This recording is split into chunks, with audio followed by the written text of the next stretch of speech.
বালুরঘাটে সন্নিকটে গঙ্গারামপুর বলে একটি খুব বিখ্যাত জায়গা আছে, যেখানকার দই খুব বিখ্যাত, ক্ষীর দই খুব বিখ্যাত, গেলে অবশ্যই খাবেন এবং আমরা খাওয়াবো আপনাকে। এবং সেখানে বানগড় বলে একটি জায়গা আছে যার হিস্টোরিক্যাল এবং মাইথোলজিক্যাল ইম্পর্টেন্স আছে। মানে মাইথোলজিতে অর্থাৎ পুরাণে বলে যে ভগবান শ্রীকৃষ্ণ ওখানে এসেছিলেন বানাসুরের সাথে যুদ্ধ করার জন্য।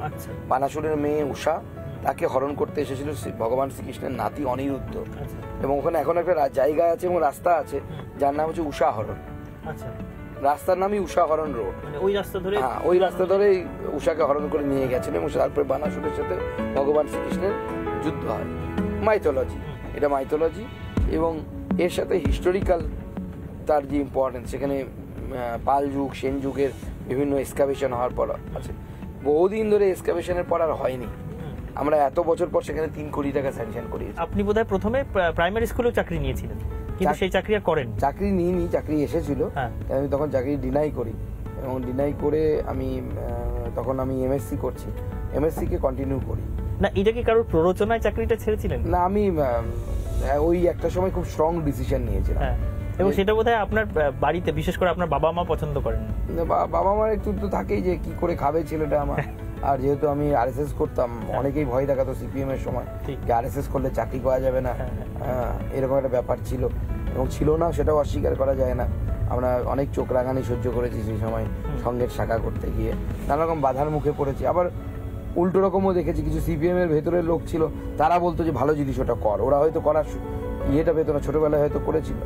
তো যাই হোক, এইভাবে পরবর্তী সময়ে স্কুলে চাকরি করা, স্কুলে 1 বছর 3 মাস পড়ানো, এবং তারপরে যেরকম মিডিল ক্লাস ফ্যামিলির হয় আর কি, তারপরে নেট কোয়ালিফাই করা, কলেজে পড়ানো, কলেজে প্রায় 5 বছর পড়ানোর পর ইউনিভার্সিটিতে 5 বছর পড়ানো, এবং তারপরে রাজনীতিতে আসা হঠাৎ করে। ঠিক, আজকে অনেকক্ষণ সুকান্তবাবুর সঙ্গে এই ট্রেনে যেতে যেতে কথা বললাম। এরপরে বালুরঘাটে উনি পৌঁছানোর পর ওনার রোজ নামচাটা কেমন কাটছে, সকালটা কখন হচ্ছে, চাটা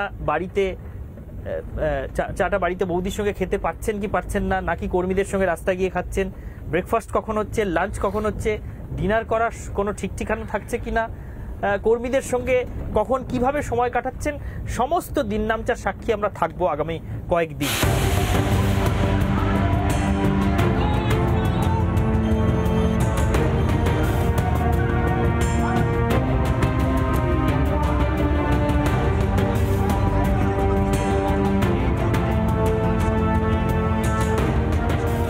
অমিত শাহ প্রথম জনসভাটা আপনার সমর্থনে করছেন পশ্চিমবঙ্গে, প্রথম নির্বাচন।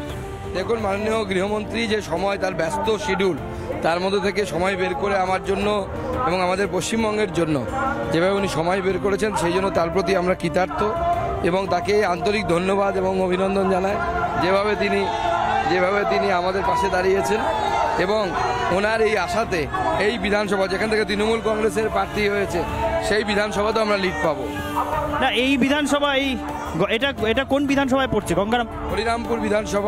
হরিরামপুর বিধানসভার মধ্যে আমাদের সভা হবে, এবং এই বিধানসভায় মাননীয় স্বরাষ্ট্রমন্ত্রী আসার জন্য আমরা আগামী দিনে এই বিধানসভা থেকে লিড নিয়ে নরেন্দ্র মোদীকে উপহার দেব।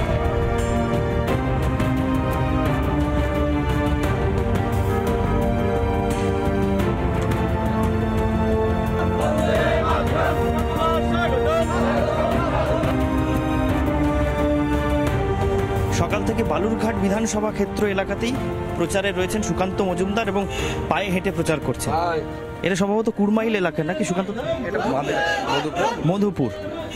মধুপুর এলাকায় বাড়ি বাড়ি গিয়ে একেবারে রাস্তার ধারে যাদের সঙ্গে দেখা হচ্ছে প্রত্যেকের সঙ্গে হাঁটতে হাঁটতে কথা বলতে বলতে এগোচ্ছেন।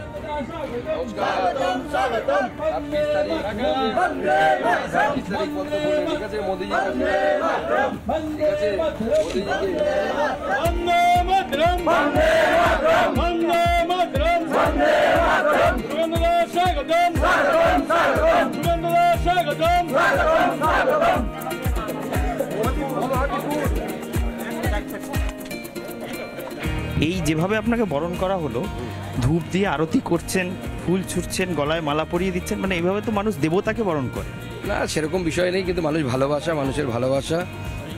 আমরা সাধারণ কার্যকর্তা, পার্টির কর্মী, পার্টি আমাকে ভোটে দাঁড় করিয়েছে এবার এবং গতবারও দাঁড় করিয়েছিল, সেই জন্য মানুষের কাছে যেতে হয়, মানুষের কাছে হাত জোর করে ভোট চাইতে হয় এবং মানুষ সেইভাবে আশীর্বাদ করে। সুযোগ যেখানে যেরকম ব্যবস্থা থাকে, কোথাও এই যে দেখলেন জল খাওয়ালেন, কোথাও অন্য ধরনের মিষ্টি খাওয়ায়, কখনো অন্য কিছু, এরকম বিভিন্ন ধরনের মানুষের কাছে সহযোগিতা পায়, মানুষ আশীর্বাদ করে, মানুষ ভালোবাসে, এটাই সবথেকে বড় পাওনা।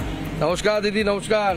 এই যে হেঁটে হেঁটে প্রচারটা শুরু করেছেন, এইটা মোটামুটি কতদিন টানতে পারবেন? তার কারণ এক নাগাড়ে গ্রামের পর গ্রাম হাঁটছেন দেখছি। বহুদিন ধরে আমি এটা প্রচার শুরু করেছি, হেঁটে প্রচার শুরু করে দিয়েছি অলরেডি। তো স্বাভাবিকভাবে আমাদের অভ্যেস আছে, আমরা তো এইভাবেই অভ্যস্ত আর কি। আমরা স্বাভাবিকভাবে নতুন কিছু নয় আমাদের জন্য। যারা এসি রুমে থেকে অভ্যেস বেরোতে পারে না, মুখে সোনার চামচ নিয়ে জন্ম নিয়েছে, পিসির ঘরে মাসির ঘরে যাই হোক না কেন, তাদের সমস্যা, আমাদের কোনো সমস্যা নেই। তারা হেলিকপ্টার নিয়ে ঘুরবে, আমাদের মাইলের পর মাইল হাঁটান, কোনো অসুবিধা নেই। না, এই যে পিসির ঘরে মাসির ঘরে সোনার চামচ মুখে নিয়ে জন্ম বলে আপনি কাকে নিশানা করলেন? এটা কি অভিষেক বন্দ্যোপাধ্যায়? পদ্ম বলে আয়, নাম দেখে কি হবে, এরকম প্রচুর আছে, নামের মধ্যে কিছু নেই।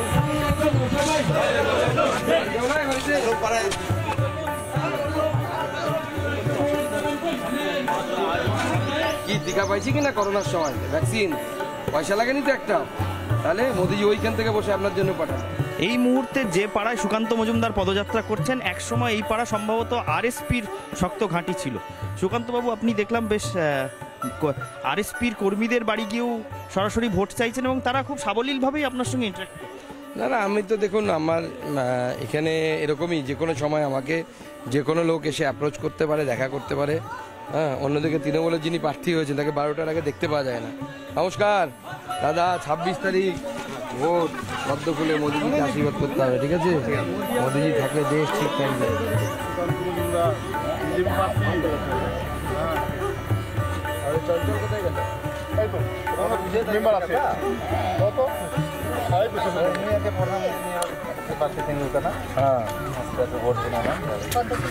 ফোন করেছো? পড়াইনি বাহা বলে কি না? পড়াইনি বাহা, সাঁওতালি ভাষায় হচ্ছে পড়াইনি, আর বাহা মানে হচ্ছে ফুল। পড়াইনি বাহা, পদ্ম ফুল। আর যেমন শুরুতে বলতে হয় ওরা, আমরা যেমন নমস্কার জোহার গিয়ে, ঠিক আছে? এই যে এটা খুব ইন্টারেস্টিং লাগলো, আপনি যে ভাষায় এখানে কমিউনিকেট করছেন। জোহার গিয়ে বলতে হয়। আর আমি ওখানে মহিলারা একটু দূরে দাঁড়িয়েছিলেন, সেটা ওনাকে বললেন হিজুমে, মানে এখানে আসুন। হ্যাঁ, এরকম 2-4টে শব্দ জানি, পুরোটা জানি না আর কি। জানলে খুব ভালো লাগতো, আমার ইচ্ছা আছে ভবিষ্যতে শেখার, যদিও সময় পাচ্ছি না। আপনার মাধ্যমে দর্শকরাও একবার শিখে যান। এই যে আপনি পদ্ম ফুলটা দেখি কি বললেন আরেকবার? পড়াইনি বাহা, পড়াইনি মানে হচ্ছে পদ্ম ফুল।